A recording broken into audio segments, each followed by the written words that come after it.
So you could say it's a sort of distraction technique. It diverts us from having normal conversations where we would potentially get the rough edges knocked off some of our more extreme opinions.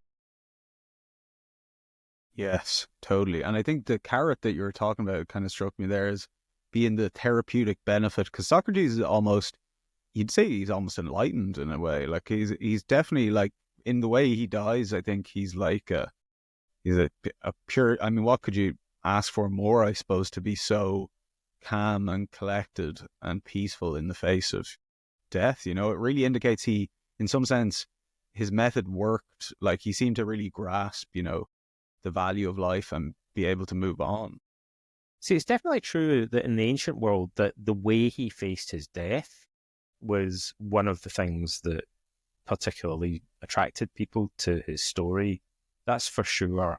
Like even the Stoics, when they talk about Socrates, like at least from the limited evidence that we have, and by the way, like it's hard.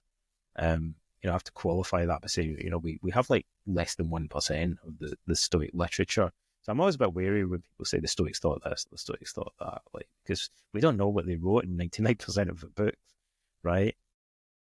So they may have said a bunch of other stuff, but generally, on the evidence that we have, when they talk about Socrates, a lot of the time, a kind of disproportionate amount of time, they're concerned more with his behavior rather than his philosophy, and it's particularly the way that he faced.